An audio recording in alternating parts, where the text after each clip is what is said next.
2.3 Scramble for Africa and the Berlin Conference አፍሪካን የመቀራመት ሂደትና የበርሊኑ ኮንፈረንስ በዚህ ለሰን የምንመለከት ይሆናል። Before the 1880s, only 10% of Africa was ruled by foreign powers. ከ1880ዎቹ በፊት 10%ቱ የአፍሪካ ክፍል ብቻ ነበረ በውጭ ኃይሎች ቁጥጥር ስር የነበረው። Most of North Africa was under nominal Turkish rule. ብዙ የሰሜን አፍሪካ በቱርክ ቁጥጥር ስር ነበር። ነገር ግን ቱርክ ኢፌክቲቭ የሆነ አስተዳደር አልነበራትም። አዘር ኢንክሉድ ኦማኒ ሩል ኢን ዘምባር አይስላንድ። ሌላው ደግሞ የኦማኒ ግዛት በዚምባር ደሴት ነበር። ዘ ብሪቲሽ ሲራሊዮን እንግሊዝ ሴራሊዮንን ትይዛ ነበር። ዘ ፍሬንች ኢን አልጄሪያ ፈረንሳይ አልጄሪያን ይዛ ነበር። ዘ ቦየር ኤንድ ብሪቲሽ ኢን ሳውዝ አፍሪካ ቦየሮች እና እንግሊዞች ደግሞ ሳውዝ አፍሪካን ይዞ ነበር። ቦየሮች ማለት ደቾች ናቸው። ሳውዝ አፍሪካ ውስጥ የኖሩ የነበሩ የደች ህዝቦች ናቸው። ዘ ፖርቹጊዝ ኢን ሞዛምቢክ ኤንድ አንጎላ ኮስታል ኤሪያ ፖርቹጋል ደግሞ ሞዛምቢክን እና የአንጎላን ጠረፋማ አካባቢ ተቆጣጥራ ነበረ ማለት ነው። ሶ እነዚህ ግዛቶች ብቻ ነበሩ ከ1880 በፊት በውጭ ሀገራቶች ቁጥጥር ስር የነበሩት። These foreign rules were limited only to the coastal parts of Africa. እነዚህ የውጭ ኃይሎች በአፍሪካ ጠረፋማ አካባቢ ብቻ ወይንም የአፍሪካን ጫፍ ዳር አካባቢ ላይ ነበሩ ማለት ነው። The rest of 90% of Africa was free from foreign rule and was independent. ከ1880 በፊት 90% የሚሆነው የአፍሪካ ክፍል ራስ ገዝ ነበረ ማለትም በውጭ ኃይል ቁጥጥር ስር አልነበረም ማለት ነው። ላተር ዩሮፒያን ኢንተረስት ኢን አፍሪካ was radically changed. በኋላ ላይ ግን ምዕራባውያኑ አፍሪካ ላይ ያላቸው ፍላጎት በጣም ጨመረ ማለት ነው ወይንም ተቀየረ። A fierce rivalry, massive and rapid colonial expansion of European in Africa from 1880s to the first decades of 20th century is called the Scramble of Africa. ከባድ የሆነ ውድድር በምዕራባውያኖቹ መካከል አፍሪካን ለመቀራመት የነበራቸው ውድድር ከ1880ዎቹ ጀምሮ እስከ 20ኛው መቶ ክፍለ ዘመን የመጀመሪያዎቹ 20 ዓመታቶች ማለት ነው። the first 2 decades እስከ 1920 አካባቢ ባለው ማለት ነው። ያንን ሂደት ስክራምብል ፎር አፍሪካ ወይንም አፍሪካን የመቀራመት ሂደት እንለዋለን ማለት ነው። ሌላኛው የምንመለከተው ሀሳብ በርሊን ኮንፈረንስ ነው። የበርሊኑ ስምምነት 1884 እስከ 1885 የተደረገ ስምምነት ነው። The Berlin Conference was held from 1884 to 1885 in Berlin, Germany. በበርሊን ጀርመን ውስጥ የተደረገ ስምምነት ወይንም ኮንፈረንስ ነው። The German Chancellor Otto von Bismarck was the leader of the conference. የኮንፈረንሱ ወይንም የስምምነቱ መሪ ደግሞ ኦቶ ቮን ቢስማርክ ነው፣ የጀርመኑ ቻንሰለር ማለት ነው። ስለ ኦቶ ቮን ቢስማርክ ጀርመን ዩኒፊኬሽን ላይ ያየነው ነው፣ ተመልሳችሁ ማየት ትችላላችሁ። The 14 countries represented at the time were Austria-Hungary, Belgium, Denmark, France, Germany, Great Britain, Italy, the Netherlands, Portugal, Russia, Spain, Sweden or Norway, ተርኪ and the United States of America። እነዚህ 14ቱ የተጠቀሱት ሀገራቶች የበርሊኑ ስምምነት ላይ አቴንድ ያደረጉ ሀገራቶች ናቸው። Of these 14 nations, France, Germany, Great Britain and Portugal were the major player in the conference, controlling most of colonial Africa at that time. ነገር ግን ዋናዎቹ ከ14ቱ ሀገራቶች ፈረንሳይ፣ ጀርመን፣ እንግሊዝና ፖርቹጋል መሪዎቹ ነበሩ አፍሪካን በመቆጣጠር ሂደት ማለት ነው። ብሪቴን፣ ፈረንስ፣ ጀርመኒ፣ ቤልጂየም፣ ኢታሊ ፖርቹጋል ኤንድ ስፔን ዌር ኮምፒቲንግ ፎር ፓወር ዊዝን ዩሮፒያን ፓወር ፖለቲክስ ማለት ነው። እነዚህ የተጠቀሱት ሀገራቶች የምዕራቡን ዓለም የፖለቲካውን የበላይነት ለመቆጣጠር ኮምፒት እያደረጉ ወይም ውድድር ላይ ነበሩ ማለት ነው። however አፍሪካ was not invited nor involved in the conference.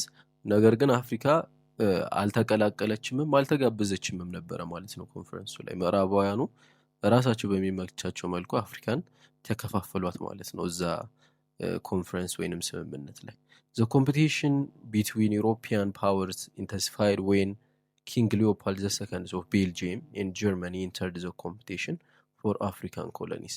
የውድድሩ በጣም የበለጠ ኢንተንሲፋይ ወይንም የተጠናከረ የመጣው የቤልጂየሙ ንጉሠ ነገሥት ሊዮፖልድ ሁለተኛ አፍሪካን የመቀራመቱ ሂደት ላይ በሚቀላቀልበት ታይም ነበረ ማለት ነው። ኪንግ ሊዮፖልድ II of Belgium wanted to make Congo his personal colony and for this reason he employed HM Stanley to explore the Congo River ማለት ነው። ኪንግ ሊዮፖልድ II ማለት ነው የቤልጂየሙ መሪ ኮንጎን ዘ ዲሞክራቲክ ሪፐብሊክ ኦፍ ኮንጎ በአሁን ስሟ ማለት ነው። እሷን ለመቆጣጠር የግል ሀብቱ ለማድረግ ትልቅ ፍላጎት ነበረው እና ለዛም ስታንሊ የተባለ ኤክስፕሎረር ወይንም አሳሽ ቀጥሮ እዛ ሂዶ እንዲያስስለት አስደርጎ ነበረ ማለት ነው። ቢፎር ዘ በርሊን ኮንፈረንስ ኢን 1884 ጀርመኒ had proclaimed Togo, Cameroon, South West Africa ወይም ናሚቢያ and in 1885 ታንጋኒካ as it is protectorate ማለት ነው። ከበርሊኑ ኮንፈረንስ በፊት እንግዲህ ጀርመን ቶጎን፣ ካሜሮንን እና ሳውዝ ዌስት አፍሪካን ወይም ናሚቢያ የምንላትን እነዚህን የራሷ ግዛት አድርጋቸው ነበረ ከበርሊን ስምምነት በፊት ማለት ነው። ታንጋኒካን ደግሞ ከ1885 በኋላ ነው ማለት ነው። So at the conference, the participants decided on the general acts of the conference which laid international guideline for colonization. በኮንፈረንሱ ላይ እንግዲህ ጀነራል አክቶችን ወይንም ዋና ዋና መመሪያዎችን አውጥተው ነበረ፣ ዓለም አቀፍ የቅኝ ግዛት ህጎችን ማለት ነው። So the Berlin Conference marked the real beginning of the colonization Africa. የበርሊኑ ስምምነት አፍሪካን የመቀራመቱን ሂደት እውን አደረገው ማለት ነው። ሶ ጀነራል አክቱ ወይንም በበርሊኑ ኮንፈረንስ ላይ የተደረጉ ዋና ዋና ስምምነቶች አሉ። ከነዛ ስምምነቶች ውስጥ የመጀመሪያው ፕሪንሲፕል ኦፍ ኢፌክቲቭ ኢኩፔሽን የምንለው ነው ማለት ነው። አኮርዲንግ ቱ አርቲክል 35 ኦፍ ዘ ፋይናል አክት አንቀጽ 35ን መሰረት አድርጎ ፋይናል አክቱ ማለት ነው ኮሎኒያል ፓወር ኩድ አኳየር ራይት ኦቨር ኮሎኒያል ላንድስ ኦንሊ ኢፍ ዜይ ፖሰስድ ዘም። የቀኝ ገዢ ኃይሎች ቀኝ የምትገዛውን ሀገር መቆጣጠር እስከቻሉ ድረስ ብቻ ነው ያቺ ሀገር በእነሱ ቁጥጥር ስር እንደሆነች የሚታወጀው። ኢፍ they had treaties with local leaders ሀገሪቱ አስተዳዳሪዎች ጋር ስምምነት ካደረጉ፣ if they flew their flag there ባንዲራቸውን እዛች ሀገር ላይ መትከል ከቻሉ፣ if they established an administration in the territory አስተዳደር እዛች ሀገር ላይ ማድረግ ከቻሉ፣ with a police force to keep order ማለት ነው። በፖሊስ ኃይል እዛች ሀገር ላይ አስተዳደር ከጀመሩ ያቺ ሀገር በእነሱ ቁጥጥር ናት ማለት ነው። ይህንን ባጭሩ ለመረዳት ምንድን ነው ለምሳሌ እንግሊዝ ግብፅን ተቆጣጠረቻት ብንል ግብፅን ተቆጣጠረቻት የሚባለው እዛች ሀገር ላይ ከሎካል ሊደሮቹ ጋር ሊሆን ይችላል፣ ባንዲራዋን መትከል ሊሆን ይችላል፣ እንዲሁም አስተዳደር ልትጀምር ሊሆን ይችላል። እነዚህን ነገራቶች አድርጋ የሆነችን ሀገር ከተቆጣጠረች በዛ መንገድ ብቻ ነው ማለት ነው የቅኝ ግዛት ኃይሏን እዛች ሀገር ላይ አሳርፋለች ማለት የሚቻለው። ካልሆነ ግን ሌሎች ሀገራቶች መጥተው ያችን ሀገር መያዝ ይችላሉ ማለት ነው። ሁለተኛው ዶክትሪን ኦፍ ዘ ስፌር ኦፍ ኢንፍሉዌንስ የሚባለው ነው። ይህ ደግሞ ማለት አኮርዲንግ ቱ አርቲክል 34 ኦፍ ዘ ጀነራል አክት ኦፍ ዘ በርሊን ኮንፈረንስ any fresh act of taking possession of any portion of the African coast would have to be notified by the power taking possession to other signatory powers. ዶክትሪን ኦፍ ስፌር ኦፍ ኢንፍሉዌንስ ማለት ደግሞ አንቀጽ 34ን መሰረት አድርጎ የወጣ ህግ ነው። የማለት አንዲት ቀኝ ገዢ ሀገር ቀኝ የምትገዛዋን ሀገር ከያዘቻት በኋላ ለግሬት ፓወሮቹ ማሳወቅ አለባቸው ማለት ነው። ቅድም በሰጧችሁ ምሳሌ መሰረት እንግሊዝ ግብፅን ከተቆጣጠረቻት ለሌሎች ሀያላን ሀገራቶች ግብፅ በእኔ ቁጥጥር ስር ናት ብላ ማሳወቅ አለባት ማለት ነው። ይህንን ዶክትሪን ኦፍ ስፌር ኦፍ ኢንፍሉዌንስ እንለዋለን ማለት ነው። ሶስተኛው በበርሊን ኮንፈረንስ ላይ የተደረሰው ስምምነት ደግሞ ምንድነው? ዘ ኮንጎ ፍሪ ስቴት ቱዴይ ዘ ዲሞክራቲክ ሪፐብሊክ ኦፍ ኮንጎ ማለት ነው was confirmed as the private property of ኪንግ ሊዮፓልድ ዘ ሰከንድ ኦፍ ቤልጅየም። ሊዮፓልድ ሁለተኛ የቤልጅየሙ ንጉስ ኮንጎን እንግዲህ የግል ሀብቱ አድርጎ እንዲቆጣጠር ተሰጠው ማለት ነው። ኮንጎ እንግዲህ እስካሁንም ድረስ ጦርነት ያለባት ሀገር ናት። በዳይመንድ እና በወርቅ በጣም የበለጸገች ሀገር ነች ማለት ነው። ለዛም ነው ሊዮፓልድ የግሉ ሊያረጋት የፈለገው። አራተኛው ፍሪ ናቪጌሽን ኦፍ ዘ ኒጀር ኤንድ ዘ ኮንጎ። አራተኛው በርሊን ኮንፈረንስ ላይ ያደረጉት ስምምነት ደግሞ የኒጀር እና የኮንጎን ወንዝ ሁሉም ሀገራቶች ናቪጌት ማድረግ ወይንም እዛ እነዚህን ወንዞች የመጠቀም መብት እንዲኖር አደረገ። በርሊን ኮንፈረንስ ላይ ያደረጓቸው ዋና ዋና ስምምነቶች እነዚህ አራቱ ናቸው ማለት ነው። ኦኬ እዚህ ጋር ካርታ እናገኛለን። ይሄ ካርታ የሚገልጽልን የምዕራቧ ሀያል ሀገራቶች ቤልጂየም፣ ብሪቲሽ፣ ፈረንሳይ፣ ጀርመን፣ ጣሊያን፣ ፖርቹጋል እና ስፔን የትኛውን የአፍሪካን ክፍል ዶሚኔት አድርገው እንደተቆጣጠሩ የሚያሳይ ካርታ ነው። ብዙውን የምዕራቡን የአፍሪካ ክፍል ፈረንሳይ ነች የተቆጣጠረችው። እንግሊዝ ደግሞ የሰሜኑን እና የደቡቡን የአፍሪካ ክፍል ተቆጣጥራለች። ሌሎቹም እንግዲህ የራሳቸው የሆነ ኢንፍሉዌንስ አላቸው ማለት ነው አፍሪካ ላይ። ይህን ካርታ እንድታዩት በደንብ አድርጋችሁ እንድታጠኑት እጋብዛችኋለሁኝ። ሶ ዘ ኮሎኒያል ፓወር ፎሎውድ ዲፈረንት ሚንስ ቱ ኮሎናይዝ አፍሪካ። ምዕራባውያኑ ወይም ቀኝ ገዢ ሀገራቶቹ የተለያየ ሚንስ ነው አፍሪካን ለመቆጣጠር የተጠቀሙት። ዚስ ዌር ፌክ ትሪቲስ ኤንድ ፎርስ። ከነዚህ መካከል ደግሞ ሀሰተኛ የሆነ ስምምነትና ኃይልን በመጠቀም ነው። ኤ ጉድ ኤግዛምፕል ኦፍ ሰች ፌክ ኦር ትሪኪ ትሪቲስ ወዝ ዘ ዎቻሌ ትሪቲ ሳይንድ ቢትዊን ኢትዮጵያ ኤንድ ኢታሊ።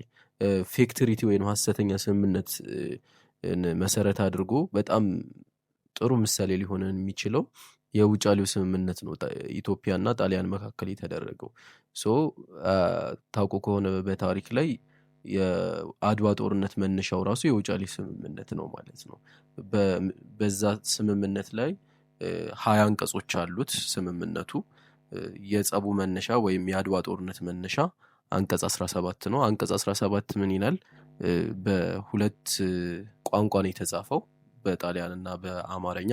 የአማርኛው ቨርዥን ወይም በአማርኛ ቋንቋ ምን ይላል?